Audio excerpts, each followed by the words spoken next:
आपकी इन्वॉल्वमेंट होती होगी, आप उसका एक प्रोसेस है, आप तैयारी करते हैं, लीडरशिप आपको वो काम देती है, उसके बाद आप फिर अपनी हुकूमत में क्लियर हो जाते हैं लीडरशिप के साथ, फिर अपने अलाइज को इन्वॉल्व करते हैं। आपने किया होगा, आई एम श्योर, आपने जो भी लेजिस्लेशन की है वो उसमें आपने एक प्रोसेस को फॉलो किया, तो स्टैंडर्ड प्रोसेस है, हम भी उस प्रोसेस को फॉलो कर रहे हैं। और अभी हमने अपने लाए हैं, उसके साथ बैठे हैं, मेरे कम से कम 3 राउंड्स हुए हैं, लॉ मिनिस्टर साहब के हुए हैं। तो ये जो प्रोसेस है ये हम अपने दूसरे अलाइज को भी ऑब्वियसली अभी हमने उनको भी ऑन बोर्ड करना है। हमारे अलाइज में MQM है, हमारे अलाइज में अपना ANP है, हमारे अलाइज में MQM है, हमारे अलाइज में IP है, वो सबको। और जी हाँ जी BAP ज़रा मुझे बात कर लेने दे, मैं अर्ज कर रहा हूँ जी हाँ जी BAP ज़रा मुझे बात कर लेने दे, मैं अर्ज कर रहा हूँ कि जो भी हमारे अलाइज हैं और हम उनको लेंगे, जो प्रोसेस है उसके बाद जो फाइनल डॉक्यूमेंट होगी वो आपके पास पेश कर दी जाएगी। अगर आप चाहते हैं कि जल्दी देखना चाहते हैं तो पहले ये मैं ज़रूर हुकूमत को फिर नॉर्मली तो ऐसी चीज़ें पहले नेशनल असम्बली में आती हैं। अगर ये है कि हम जल्दी में देखना चाहते हैं, ज़ाहिर है बड़े माशाल्लाह लाइक फाइक एक्सपीरियंस यहाँ वकला भी हैं, उनका एक्सपीरियंस भी है, उनका एक्सपोजर भी ज़्यादा है शायद कई लोगों से। तो मैं हुकूमत को ये ज़रूर रिक्वेस्ट कर सकता हूँ कि बजाय नेशनल असम्बली में लाने से पहले इस दफ़ा सेनेट में ले आएँ, ताकि हम उसको ज़रा ज़्यादा जल्दी से देख दुख लें और जो वैल्यू एडिशन होनी है, जो कुछ होना यहाँ से हो जाए पहले, उसके लिए मैं तैयार हूँ। मैं अब नुमाइंदगी करते हुए मैं उनको ये लॉ मिनिस्टर आप भी ज़रा नोट फरमा लें। और मैं समझता हूँ कि बिलावल साहब की ट्वीट मैंने देखी है। मैं कल फजर के वक़्त आई लेफ्ट फॉर इस्तांबुल, क्योंकि वहाँ जो वो 8 कंट्रीज जिन्होंने गाज़ा के लिए एफर्ट की थी, उसमें सऊदी अरेबिया था, उसमें जॉर्डन था, उसमें इजिप्ट था, उसमें UAE था, उसमें कतर था। दीज आर द अरब ममालिक। जो इस्लामिक कंट्रीज थे उसमें पाकिस्तान था, टर्की था और इंडोनेशिया था। 8 कंट्रीज का सबको पता है कि ऑन कैमरा एक मीटिंग हुई 8 कंट्रीज़ की, उनके फॉरेन मिनिस्टर्स और या उनके प्रेसिडेंट्स या उनके जॉर्डन का किंग या उनका जो भी उनकी अपनी सिस्टम है या प्राइम मिनिस्टर, और 8 फॉरेन मिनिस्टर्स के साथ वहाँ दूसरी तरफ प्रेसिडेंट ट्रंप थे और उनके साथ उनकी टीम थी। कोशिश क्या थी कि जो खून बह रहा है डेली दर्जनों का और कई 100 लोगों का, वो रुक जाए किसी तरीके से। जो एड है, हमारी अपनी एड, हमें पता है कि कितनी मुश्किल से 23 कंसाइनमेंट जा चुकी है पाकिस्तान की पिछले 2 साल से, जब से ये प्रॉब्लम हुई है। करीबन 2200 मैट्रिक टन से ज़्यादा ह्यूमैनिटेरियन फूड इस हुकूमत ने अल्हम्दुलिल्लाह मोबिलाइज करके भेजा है। तो वो थी कि वो फ्लो नहीं रुकनी चाहिए। वो हर रोज़ वहाँ हंड्रेड्स ऑफ लोगों को बाय फोर्स निकाला जाता, एक्सपेल किया जाता गाज़ा से, वो रुके। चौथा ऑब्जेक्टिव था कि जो को निकल चुके उनको आने की इजाज़त दी जाए। अपने के जरिए इन 7 दूसरे ममालिक को मिल के हमने US को एंगेज किया। 1 पॉइंट एजेंडा था, और जब प्रेस थी उसको बताया गया कि ये आज 8 ममालिक और अमेरिका के साथ जो बात कर रहे हैं, इसका एक एजेंडा वो फ़लस्तीन है और गाज़ा है। और उसके बाद उस मीटिंग के बाद मीडिया चला गया और फिर कई राउंड्स हुए फॉरेन मिनिस्टर्स के। किसी अप्रोप्रिएट वक्त में मैं वो तफसील भी शेयर कर लूँगा, वो बड़ी लंबी हो जाएगी जो तफसील है। लेकिन उसके नतीजे में फाइनली शर्म उल शेख हुआ। तो अब जो शर्म उल शेख हुआ 20 पॉइंट के ऊपर, तो शर्म उल शेख में जो हम देख रहे हैं, जो ऑब्जर्व कर रही, लंबी हो जाएगी जो तफसील है, लेकिन उसके नतीजे में फाइनली शर्म उल शेख हुआ।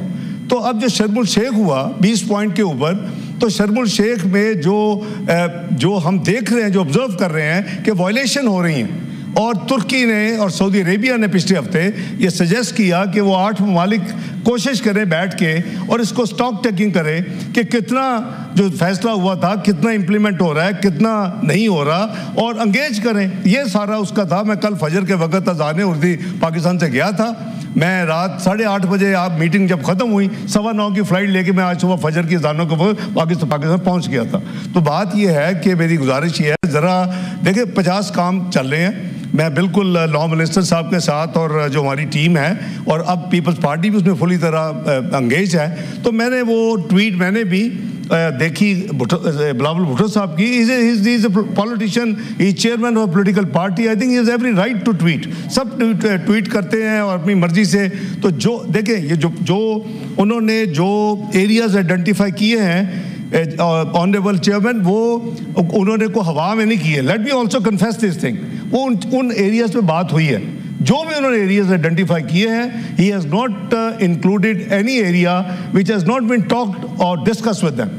लेकिन हमारा नेक्स्ट, जैसे मैंने अर्ज़ किया कि पीपल्स पार्टी के साथ हमारी जो 3 राउंड्स हैं और हमारी आपस में डिस्कशन है, हम दोनों मिल के एक पॉइंट पे पहुंचे। अब हमने दूसरे अलाइज को ऑन बोर्ड करना है। तो मेरा ख्याल है कि मैं जैसे अर्ज़ किया कि बेहतर होगा कि हम उसको, आप जरा कर लें जी, मेरी तजवीज़ दे दें कि हम पहले इस हाउस में ले आएँ, बजाय नेशनल असम्बली में के जाने के। को सबको पता है कि जी वहाँ एक नंबर की ज़्यादा गेम होती है और यहाँ जो है, यहाँ प्रोफेशनलिज्म ज़्यादा होता है और वैल्यू इनपुट बहुत ज़्यादा होती है।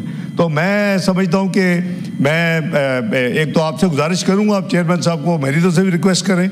मैं उनको सेकंड करता हूँ कि जितनी जल्दी वो लीडर ऑफ द अपोजिशन को अपॉइंट कर सकते हैं as per rules of his prerogative. Government can say nothing, not we want to say nothing. मैं तो खुद उस प्रोसेस में गुजरा हुआ हूँ और मैंने उस प्रोसेस में मेरे साथ ज्यादती हुई थी। बाय द वे, उस प्रोसेस में इतनी ज्यादती हुई थी कि यहाँ 3 दिन बाकायदा फिर हेयरिंग हुई। कामल अली आगा साहब को याद होगा कि वो बाकायदा आर्गूमेंट दिए, मैंने कुछ 6 घंटे तकरीर की और रीजन दिए, लेकिन इवेंचुअली आई एक्सेप्टेड कि भी ठीक है, चेयरमैन का अल्टीमेट प्रोगेटिव है, उन्होंने रूलिंग दी है तो मैंने कर लिया। बाद में अल्लाह ने मुझे 2012 में वो देनी थी जिम्मेदारी, तो 2012 में लीडर ऑफ द अपोजिशन बन गया। उस वक्त अगर नहीं बना तो 2 साल के बाद। तो ये बातें हमें इतना उसको सीरियस नहीं लेना चाहिए कि हम पर्सनल हो जाएं और कागज़ फाड़ने पे उतर आएँ और एक दूसरे को, मैं बोला वो मुनासिब नहीं है। एटलीस्ट मैं तो हमेशा इसी को फॉलो करता हूँ। मेरे लिए हर मेरे अजीज़ दोस्त हैं तमाम, दोनों साइड पे बैठे हुए, एहतराम है उनके लिए। आफ्टर ऑल हम भी उधर बैठते रहे हैं, कभी ये उधर बैठते हैं, कभी वो उधर, ये प्रोसेस चलता रहता है। लेकिन हम इस प्रोसेस को प्रोफेशनल आर्गूमेंट्स, प्रोफेशनल डिबेट तक तो ज़रूर रखें, लेकिन उसको पर्सनल जो है ना जी, वो उस तरफ नहीं जानी चाहिए। तो मैं अश्योर करता हूँ जी, जो भी प्रोसेस होगा that will be transparent, will be as per my sub submissions I have made here, और इंशाअल्लाह हम इसको कोशिश करेंगे कि हम जितनी जल्दी हो सके इस हाउस में ले आएँ। उसके बाद obviously process will take its own course. Second, मेरी गुजारिश जो है वो आपके मौजूदगी में कर रहा हूँ कि ये इसमें लॉ मिनिस्टर साहब ये ज़रूर प्लान करें कि सीधा इसमें लाने के बाद ये ना कहें कि जी इधर ही उसको तकरीरें कर लें और वोटिंग इसको कमेटी में जाने दें। There is a more wisdom, there is a more focused. मैं कमेटी रहा हूँ, फाइनेंस का भी रहा हूँ, कई कमेटीज मैंने ज़िंदगी में चेयर की हैं। तो मैं गुजारिश करूँगा, सेकंड, एक ये कि पहले इस हाउस में ले आएँ। दूसरी मेरी गुजारिश होगी कि इसको कमेटी को रेफ़र करें। तीसरी मेरी गुजारिश होगी कि कमेटी को चेयर डायरेक्ट कर सकती, मैं तो नहीं कर सकता, वो डायरेक्ट करे चेयर। जो लॉ के हैं चेयर कौन है आजकल, फारूक नाइक साहब हैं, उनको वो डायरेक्शन दे फॉर्मल कि आप अपनी दूसरे हाउस को की लॉ कमेटी को भी यहाँ इनवाइट कर लें ताकि वो फुल पार्टिसिपेशन हो जाए।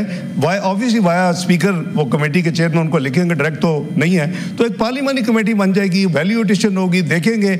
उसके बाद यहाँ तकरीरें करें और डिस्कस करें और जो भी फाइनल जो पास होगा फिर आपने वो ट्रांसमिट करना। This is a standard process, I don't have to explain. तो with these 3 submission I hope कि I try to just cover everything.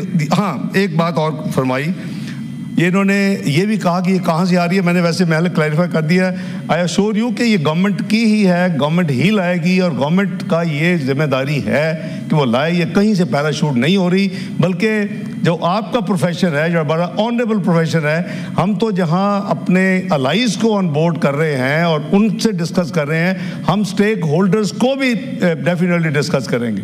हम लॉयर्स जो फोरम्स हैं उनको भी इसमें इस पीरियड में उसको एंगेज करके उनसे भी शेयर को, यू नेवर नो कि कहाँ से कोई अच्छा पर्ल ऑफ विजडम ऐड हो जाए और उसकी मजीद बेहतरी हो जाए।